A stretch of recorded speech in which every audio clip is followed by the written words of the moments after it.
Now we've come to chapter 3 of Paul's letter to the Ephesians.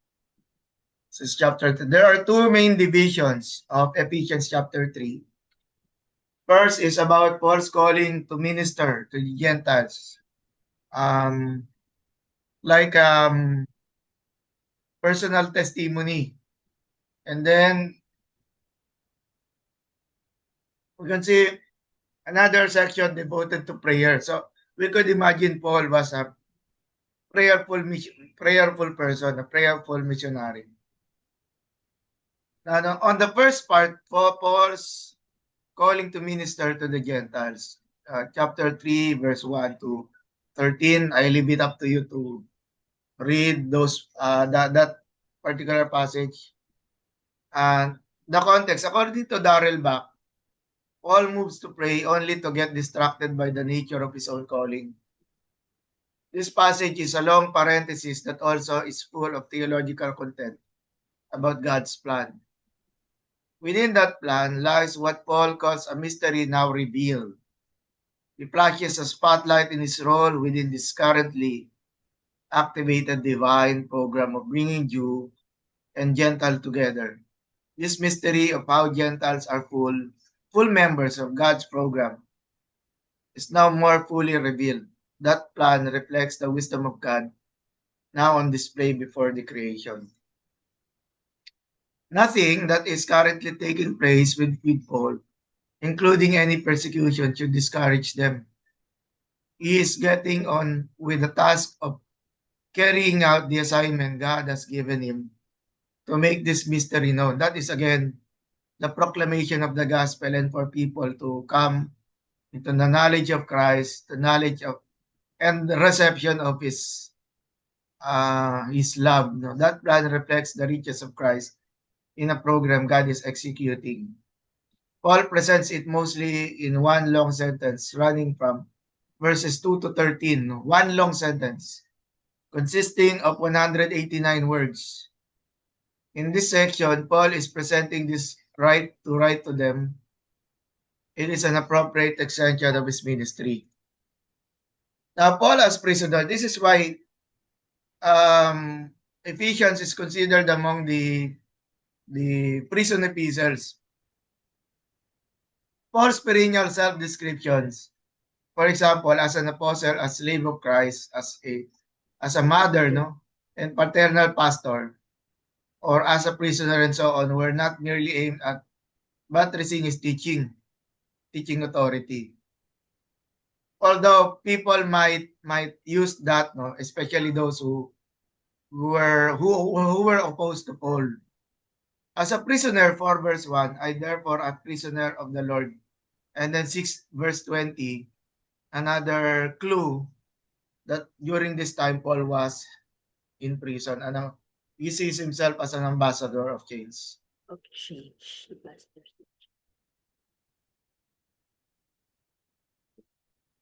Sorry.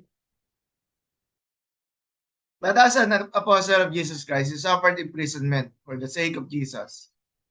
Ironically, on the occasion of his final visit to Jerusalem, it was a Roman prison that protected him from the hands of his Jewish persecutors. You could see that in Acts 21, there was a group of people who were allied with the leaders of the Jews who attempted to kill Paul, but it were the Roman officials who protected him. When Paul cataloged his afflictions in 2 Corinthians and chapter 11, he alluded to his imprisonments. So, imprisonment in the plural, no? So he had many imprisonments. So we were not very sure during Paul's lifetime how many times he was in prison. And then he was numbered far more than those of the false apostles who opposed him. This statement implies that by the time of his writing, 2 Corinthians, just prior to his arrest and successive imprisonments in Jerusalem, Caesarea, Rome, Paul had been put in prison on more occasions than the one imprisonment found in Acts that at Philippi. Paul employs several words to speak of prison and being a prisoner. You can speak of chains, no, yung allusion to his captivity, by which he means imprisonment. He frequently refers to them as my chains. Now, of course, is found also in Philippians 1 and Colossians 4:18. Sometimes use them to speak of his situation in prison, as mentioned in Philemon 10 and 2 Timothy 2. In 2 Corinthians, when speaking of his afflictions as an apostle, he refers to being in prison. No? And in Ephesians 6:20 and 2 Timothy, the apostle's imprisonment is indicated by the words chain and the passive verb to be bound. So, on mystery, the word mystery is found in Ephesians 7 times in the verses provided here. And close to the word mystery is the word revelation, found in 1:17 and 3:3. And so the word mystery is also found in other letters of Paul, Romans 11, Romans 16, 1 Corinthians 2, and then even 1 Corinthians 15, Colossians 1, chapter 2 and chapter 4, and 1 Timothy 3. What does the mystery mean? The word mystery, therefore, means a secret containing high or deep truths. In the New Testament, the word mysterion occurs 27 times, with both ideas of something secret and something deep. And then the idea of supernatural wisdom in a mystery is found in the only uses of the word in the Gospels. So the idea, that is, of course, mysteries of the kingdom. Now, the idea of a mystery being something secret in Old Testament times, but revealed in the New Testament, is clearly seen in a passage like Colossians 1:26. The mystery that has been kept hidden for ages and generations, but is now disclosed to the Lord's people. So the concept of a mystery is basically a secret which only the initiated or the believers share. This includes two ideas: a time when the secret was not known, followed by a time when it became known. Particularly, that is the gospel. And then further, deeper or higher wisdom, which is revealed. So this is something that follows further learnings about who God is and the understanding of that salvation.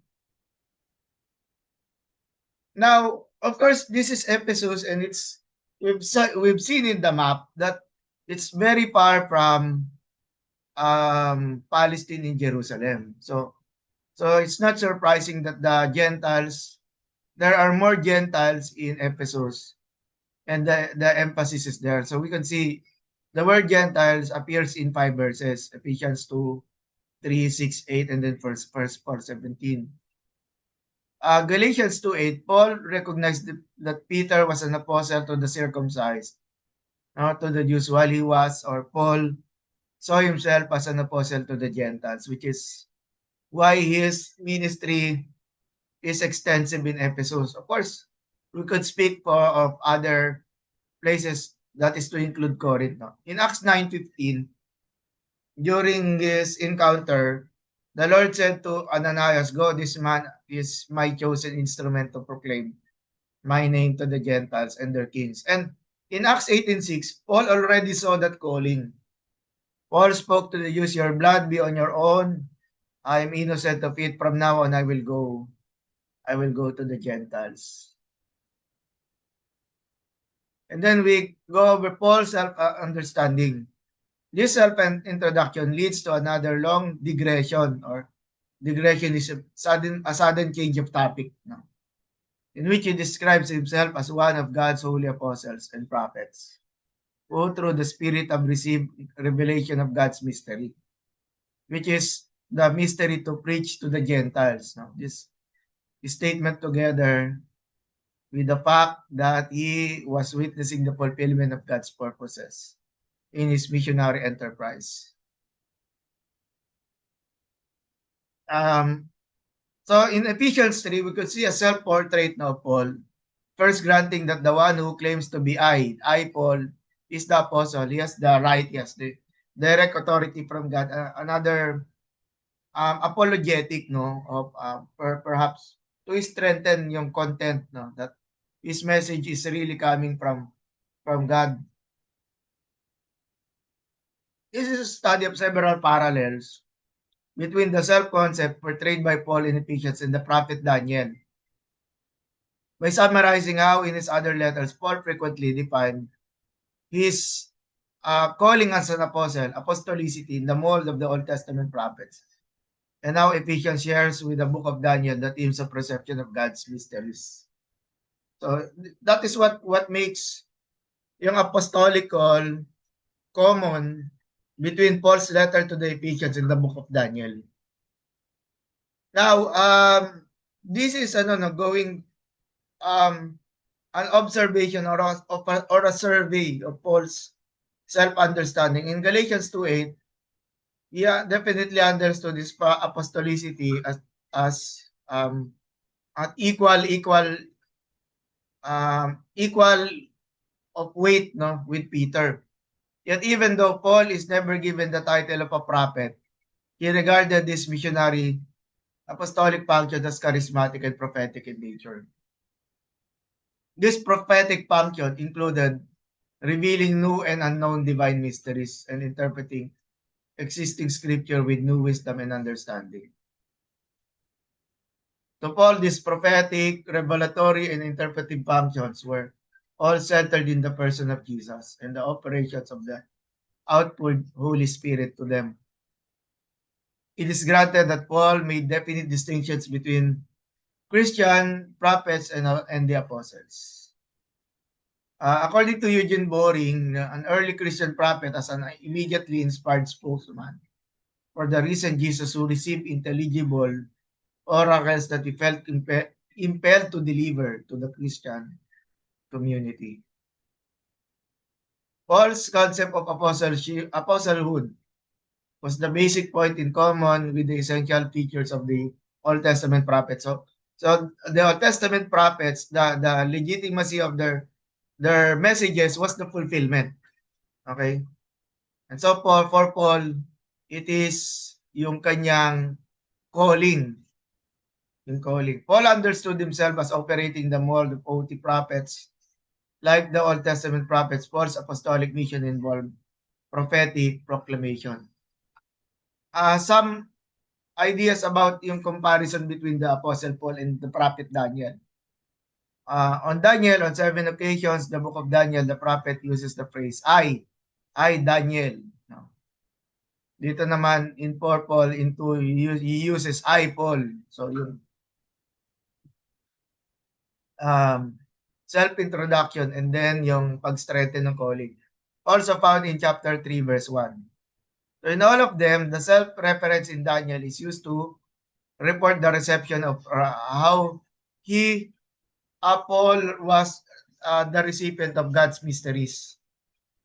For example, Daniel 9, in the first year of his reign, I, Daniel, diba, I, Paul, I, Daniel, understood from the scriptures according to the word of the Lord given to Jeremiah, the prophet, that the desolation of Jerusalem would last 70 years. So we could read that at length, but what's the point here is Paul's use of that literary style in order to show himself as the prophet, no, or apostle, of course, the prophet for the Ephesians.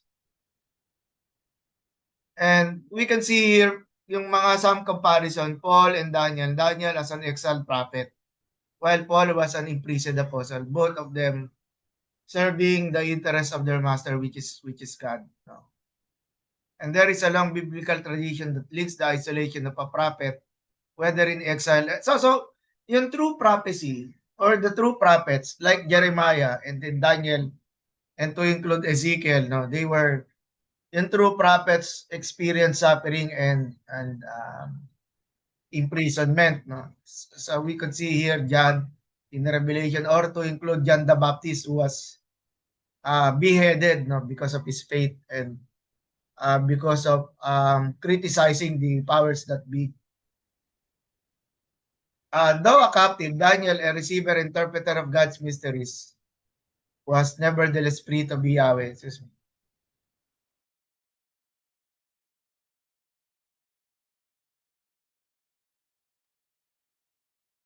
So, Daniel and then Paul as a minister to the Gentiles, Paul as a preacher of the kingdom of Christ and of God. Perhaps we're done with this now.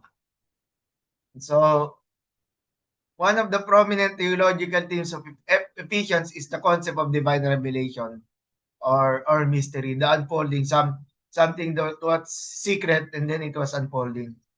To be sure, Paul makes references to being a vehicle. He sees himself as um, a vessel or a instrument. No? In fact, the word mysterion occurs only once in the whole of the Septuagint, and that is found in Daniel 4:6. But we saw yung nga yung mystery appears no a couple of times no in Ephesians. In particular, three parallels may be drawn between the books of Daniel and the Paul's letter to the Ephesians. First, regarding its definition, and then second, in the way mystery is said to be revealed to the saints or holy people. It is a message that is reserved for us. No? And see, in the way mystery is related to the fulfillment of God's um, purposes in human affairs. Still about mystery, mystery regards the ability of the prophet to receive the novo revelation through the Holy Spirit. No, novo is new, no? A fresh revelation through the Holy Spirit. That is a revelation that was not previously made known to others, but was, reserved no for his people. That is to include Ephesians 3:9. Still in mystery, in both Daniel and Ephesians describes the interpretation of revealed information. Like the no yung writing on the wall, di ba? Yung vision of the writing on the wall, including scripture. So there is this vision and an interpretation